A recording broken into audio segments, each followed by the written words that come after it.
स्वागत है। तो जैसे कि आपको पता है एंड थंबनेल से आपने देख लिया है कि आज मैं आपको बताने वाली हूँ कि आपका DSSB का एग्ज़ाम कब होगा।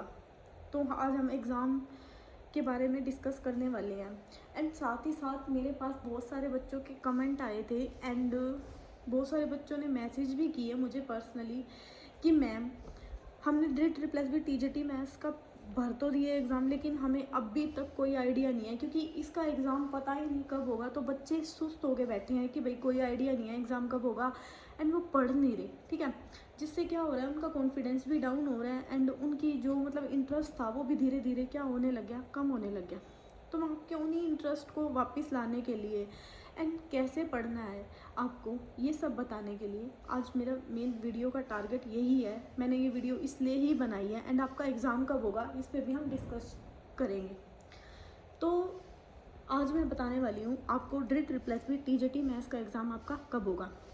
बट उससे पहले आपके जो क्वेश्चंस के आए थे मेरे पास कि भाई इसकी प्रिपरेशन कैसे करें, अभी तक हमने कुछ स्टार्ट नहीं किया, हमने फॉर्म तो फिलअप कर दिया बट हमें कुछ नहीं पता इस एग्ज़ाम में क्या आएगा क्या नहीं आएगा, क्या क्या पढ़े, कहाँ से पढ़ना है, एग्ज़ाम कब होगा, भाई हमारी कंटिन्यूटी नहीं आ रही क्योंकि हमें एग्ज़ाम का कोई आइडिया नहीं है तो हम पढ़ भी नहीं रहे, हमारी कंटिन्यूटी भी नहीं बढ़ रही, हम बोर हो रहे हैं। तो इन सब क्वेश्चंस के डाउट आज हम क्लियर करेंगे इस वीडियो में। तो पहला आपका क्वेश्चन था कि भाई कैसे प्रिपरेशन करें। ये उन बच्चों के लिए है जिन्होंने सिर्फ फॉर्म फिलअप किया एंड इसके बारे में कोई नॉलेज नहीं है, जस्ट उन्होंने फॉर्म फिलअप किया था बट अब वो चाहते हैं कि यस हम इस एग्ज़ाम को देना चाहते हैं तो हमें पता चले कि हम कैसे प्रिपरेशन करें। तो सबसे पहले उन बच्चों की बात करते हैं जो अब प्रिपरेशन स्टार्ट करेंगे। तो सबसे पहले आपने क्या करना है कि सिलेबस को देखना है कि आपके एग्ज़ाम में क्या क्या आने वाला है, मतलब सिलेबस क्या है एंड आपका सब्जेक्ट क्या है, क्या क्या आएगा आपके एग्ज़ाम में। तो यहाँ पे मैं आपको बताती हूँ आपके एग्ज़ाम में आएंगे, एक होता है DSSB आपके दो सेक्शन पूछता है, एक होता है आपका कॉमन सेक्शन एंड सेकंड होता है आपका सब्जेक्ट का सेक्शन। कॉमन सेक्शन क्या होता है, जो कि आपका 100 मार्क्स का होता है, जिसमें आपके reasoning, GK, Hindi, English, maths, जो ये 5 सब्जेक्ट हैं ये होते हैं पर सब्जेक्ट के 20 मार्क्स का होता है, मतलब 20-20 क्वेश्चन होते हैं, एक क्वेश्चन 1 नंबर का होता है। तो यहाँ पे आपके ये 5 सब्जेक्ट बन जाते हैं आपके कॉमन के, जिसमें हमारी 1/4 क्या होती है, नेगेटिव मार्किंग होती है, ठीक है। इस बात को माइंड में लेके चलना, नेगेटिव मार्किंग है इस एग्ज़ाम में, तो नेगेटिव मार्किंग का भी अपना एक अलग ही रोल होता है। तो आपको इस चीज़ का माइंड में लेके चलना है कि नेगेटिव मार्किंग है, 1/4 की है। एंड सेकंड जो पार्ट होता है वो होता है आपका सब्जेक्ट का, जिसमें आपके 90 क्वेश्चन तो आपके सब्जेक्ट के होते हैं एंड 10 क्वेश्चन क्या होते हैं आपके पैडोलॉजी के पूछे जाते हैं। तो इतनी बात आई आपको समझ में कि आपके सिलेबस एंड सब्जेक्ट में क्या क्या एंड कितने मार्क्स का आपका सब्जेक्ट पूछा जाता है। अब बात आती है कि अब हमने देख तो लिया कि हमारे सब्जेक्ट कौन से हैं एंड पेपर में क्या क्या आने वाला है, बट अब हम इसको प्रिपेयर कैसे करें, हमें क्या पता चलेगा, हम इसकी कहाँ से प्रिपरेशन स्टार्ट करें। जो आपका कॉमन सेक्शन होता है ये तो है नहीं कि भैया आपने ग्रेजुएशन की एंड जस्ट आप ये पेपर देने आ गए, आपने BEd में एडमिशन लिया होगा, आपने कभी ना कभी कोई सा गवर्नमेंट एग्ज़ाम दिया होगा, तो ये आपके वहीं से कॉमन सेक्शन आता है, ठीक है। आपने कोई भी गवर्नमेंट एग्ज़ाम दिया है, रीजनिंग आती है, सब में आती है, GK भी आती है, हिंदी, इंग्लिश एंड मैथ्स, ये चाहे आपने ग्रुप D का पेपर भी दिया है उसमें भी ये सब्जेक्ट पूछे जाते हैं। तो ये सब्जेक्ट आपको कहीं पे इतना धक्का खाने की ज़रूरत नहीं है कि भाई कहाँ से क्या पढ़े, आपने जो पढ़ा हुआ है ना आप उठाओ DSSB TGT के PYQ, ठीक है। रीजनिंग के लिए बता रही हूँ पहले मैं, यहाँ आप प्रैक्टिस कहाँ से करोगे इसकी, DSSB के आप उठाओगे PYQ, ठीक है। अगर मेरे को बता देना किसी को PYQ चाहिए ना तो मैं टेलीग्राम ग्रुप पे जो मेरे पास मतलब रखे हुए हैं इसके PYQ मैं टेलीग्राम ग्रुप पे आपको शेयर कर दूँगी, ठीक है। बट बता देना इसमें नीचे कमेंट करके एंड टेलीग्राम ग्रुप ज्वाइन कर लेना आप फ्री PDF वगैरह के लिए। तो रीजनिंग में आप उठाओ PYQ, सेम आप हिंदी, इंग्लिश और मैथ्स PYQ से प्रैक्टिस करो कि किस टाइप के आपके क्वेश्चंस पूछे जाते हैं एंड कौन सा कंसेप्ट आपको आता है कौन सा नहीं आता। कहने का क्या मतलब है कि अपने ना weak point and strong point को क्या करो, अलग करो। गोट इतनी बात आई समझ में। सेम आप अब आ गई सब्जेक्ट की बारी, भाई ये तो आप कर लोगे। और GK तो भाई इतना वास्ट सिलेबस है ना, मैं तो ये कहूँगी GK में आप जो आपके इंपॉर्टेंट टॉपिक होते हैं ना, या तो मैं आपको ना जैसे आपका एग्ज़ाम आएगा ना तो मैं आपको GK करा दूँगी, कि भाई आपके एग्ज़ाम में मोस्ट इंपॉर्टेंट कौन सा है, ताकि आपके ना कम से कम 15 नंबर तो बन ही जाएँ यहाँ से, ठीक है। तो जीके तो भाई बहुत वास्ट सिलेबस है, ये आपको मैं करा दूँगी अपने इसी चैनल पे, बट अभी नहीं, अभी क्योंकि हमारा ना ड्रिट भी टीजीटी मैथ्स का पेपर चल रहे हैं अभी, वो हम उस पर काम कर रहे हैं, ठीक है। मेन तो मैं टीजीटी मैथ्स ही पढ़ाती हूँ, बाकी अगर आप बोलोगे ना कि कॉमन सेक्शन के लिए भी आपको वीडियोस चाहिए, बट वो टाइम मांगती हैं, क्योंकि वीडियो बनाना कोई इजी काम नहीं होता, हर चीज़ देखनी पड़ती है। तो एक बार ना आप एक बार इसके PYQ से आइडिया लगाओ, ठीक है। जो टॉपिक आपको नहीं आते ना, आप मुझे कमेंट करके बता देना, मैं आपको पढ़ा दूँगी इनमें कॉमन सेक्शन में से, ठीक है। कोई भी हो सकता है पर्टिकुलर टॉपिक। एंड जीके में आपका जब आपका एग्ज़ाम होगा ना, तो आपको मोस्ट इंपॉर्टेंट टॉपिक क्या क्या होते हैं आपको मैं यही पढ़ा दूँगी, ठीक है। तो आपको समझ आया कॉमन सेक्शन कैसे करना है। फिर आती है बात आपके सब्जेक्ट की। भाई हमें सब्जेक्ट का भी कोई आइडिया नहीं है, ठीक है। हमने ग्रेजुएशन तो ऐसे मज़े मज़े में निकाल दी थी, पढ़ाई तो की नहीं थी, खेल खेल में, है ना, खेलते ही हैं, और क्या करते हो तुम। तो भाई और हमें कोई आइडिया नहीं है किस टाइप का क्वेश्चन आएगा, और पैडोलॉजी का भी नहीं पता। तो मैं ये सेक्शन करवा रही हूँ मैं आपको मेरे इस चैनल पे, मेनली टीजीटी मैथ, ठीक है। ये सेक्शन के लिए आपको कहीं भटकने की ज़रूरत नहीं है, आपको टीजीटी मैथ्स 100 के 100 क्वेश्चन यहाँ मैं करवा रही हूँ अपने इस चैनल पे बिल्कुल फ्री में, ठीक है। अभी हमारा क्या चल रहा है, अभी हमारे 2021 के PYQ सीरीज़ चल रही है, ठीक है। आप उन्हें देखिए एंड अपने सिलेबस को भी देखिए कि आपको उसमें से क्या आता है क्या नहीं आता। PYQ करने से ना आपको थोड़ा सा आइडिया लग जाता है कि किस टाइप का एग्जामिनर क्वेश्चन पुट डाउन करते हैं, और ये करने मोस्ट इंपॉर्टेंट होते हैं, ठीक है।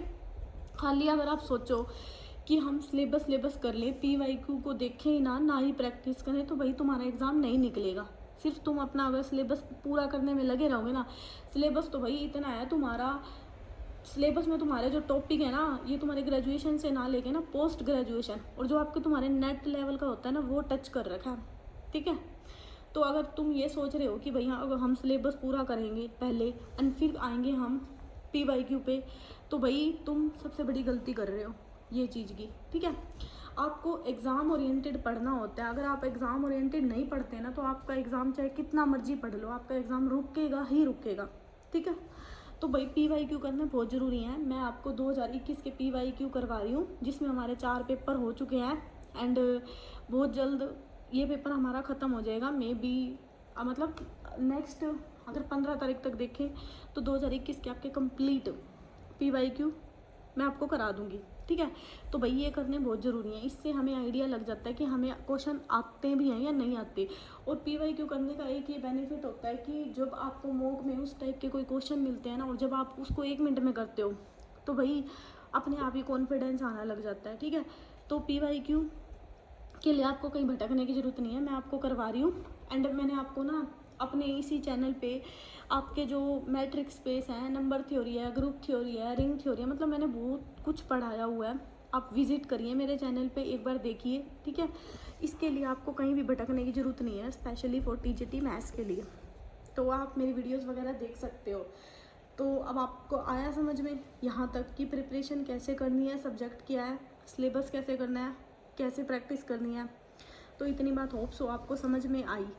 नेक्स्ट है हमारा कि अब क्या क्या पढ़े और कहाँ से पढ़े। ये भी मैंने आपको बता दिया क्या क्या पढ़ना है, आपको आपका सब्जेक्ट बता दिया कहाँ क्या, कि भाई आपको इसमें क्या क्या पढ़ना है। सबसे पहले अपने वीक एंड स्ट्रॉन्ग पॉइंट को अलग अलग करो। जो टॉपिक नहीं आते उन टॉपिक्स को आप यूट्यूब पे भी सर्च कर सकते हो, ठीक है, गूगल भी कर सकते हो। तो इनमें से जो टॉपिक आपको नहीं आते, एंड PYQ से प्रैक्टिस करने के बाद आइडिया तो लग जाता है। और कहाँ से पढ़ें ये भी मैंने आपको बता दिया। सब्जेक्ट आप मेरे चैनल पे पढ़ सकते हो, एंड कॉमन सेक्शन यूट्यूब पे बहुत सारी वीडियोस पड़ी हैं, ठीक है। कोई एक पर्टिकुलर चैनल का मैं नाम नहीं लूँगी, क्योंकि किसी भी चैनल मैं आपको बताऊँ कोई चैनल बताती हूँ, बट आपको वहाँ से ना समझ में आए, ठीक है, आपको किसी और की वीडियोस पसंद आए, तो भाई लाखों करोड़ों वीडियोस पड़ी हैं यूट्यूब पे कॉमन सेक्शन के लिए, तो आप कहीं से भी पढ़ सकते हो इसको, ठीक है, अपने टॉपिक निकाल के।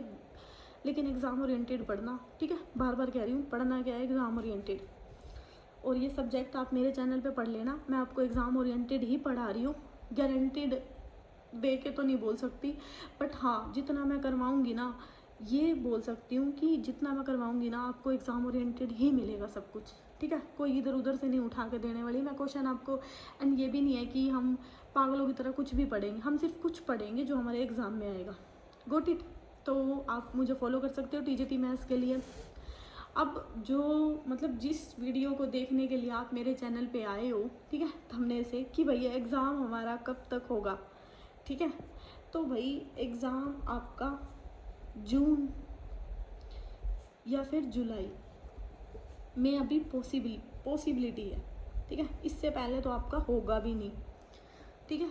तो आपका जून या जुलाई में मैं बोल रही हूँ पॉसिबिलिटी है। बाकी ये एग्ज़ाम खिंचता ना आपका नवंबर में भी जा सकता है। तो बात आई समझ में। यहाँ पे मैंने बोला पॉसिबिलिटी है कि हो जाए, बाकी आपका एग्ज़ाम नवंबर में भी हो सकता है। तो इस आप एग्ज़ाम के लिए इस ये मत होइए कि भैया आपका एग्ज़ाम कब होगा कब नहीं होगा। बस अपना ये फोकस रखो कि आपको कितना आता है, और जब आपका एग्ज़ाम होगा ना, चाहे जब मर्जी होए, हमें उससे कोई लेना देना नहीं है। लेकिन जब रिज़ल्ट आए, रिज़ल्ट में आपका नाम उस लिस्ट में होना चाहिए। आपको मेन फोकस ये होना चाहिए। एग्ज़ाम तो होगा, ये तो भाई मैं 100% गारंटी के साथ लिख के दे सकती हूँ कि आपका एग्ज़ाम तो होगा, चाहे वो जून में हो या जुलाई में हो या फिर वो नवंबर में हो, लेकिन एग्ज़ाम तो होगा, ठीक है। तो इस डेट को अपने मतलब अपने माइंड से हटा दो एंड फोकस लगाओ कि आपको कितना आता है एग्ज़ाम के लिए, आप कितने प्रिपेयर हो। यहाँ तक आ गई बात समझ में। नेक्स्ट जो हमारा लास्ट पॉइंट है कि भाई अब हमें एग्ज़ाम का तो कोई आइडिया नहीं है, अब हमारी कंटिन्यूटी कैसे बनेगी, क्योंकि एक एग्ज़ाम होता है ना, तो हमारे माइंड में होता है कि हाँ पेपर है हम पढ़ते हैं, लेकिन अभी तो मैम हमें कोई आइडिया ही नहीं है, बट हम अपनी कंटिन्यूटी कैसे बनाएं। कंटिन्यूटी बनाने के लिए ना कोई हिट एंड ट्रायल वो नहीं चाहिए आपको कि भाई वो बोलते हैं ना कि भाई मैंने आपको कुछ गुड़ खिला दिया तो भाई आप पढ़ने लग गए। नहीं, आपको ना खुद से होना चाहिए, आपके माइंड में होना चाहिए कि भाई मैंने करना है ये एग्ज़ाम क्लियर, ठीक है। तो ये भाई जब ये बात आपके माइंड में ऑटोमेटिक होगी ना, भाई मैंने करना है, तो भाई आपका एग्ज़ाम जब मर्जी हो आप कंटिन्यू ऑटोमेटिक रहोगे। इसके लिए अब मैं थोड़ा सा बता सकती हूँ कि आप थोड़ा जल्दी उठा करो, मेडिटेशन किया करो, अच्छी अच्छी बातें सीखा करो, एंड माइंड में ना पॉजिटिव थॉट्स लाया करो। मैं क्या बोल रही हूँ, पॉजिटिव थॉट लाया करो, ठीक है। तो आप अपने आप ही क्या रहोगे, कंटिन्यू रहोगे। एंड आप ये सोचो कि आपको ये एग्ज़ाम क्यों क्लियर करना है, कि भाई क्यों मैं इस पेपर के पीछे भाग रहा हूँ या फिर भाग रही हूँ। जब आपको इस टाइप का इसका जवाब मिल जाएगा ना खुद से, तो आप ऑटोमेटिकली कंटिन्यू रहोगे। पढ़ो भाई, चाहे थोड़ा पढ़ो चाहे जितना मर्जी पढ़ो, लेकिन पढ़ो, डेली पढ़ो। भाई एग्ज़ाम होगा, मैं पहले बता रही हूँ, एग्ज़ाम होगा चाहे जब मर्जी हो, जून में हो, जुलाई में हो या फिर नवंबर में, लेकिन एग्ज़ाम होगा। और जब वो होगा ना, तो उस लिस्ट में आपका नाम होगा। ऐसे करके अपने आप को, माइंड को पॉजिटिव बनाओ, ओवर थिंकिंग को हटाओ।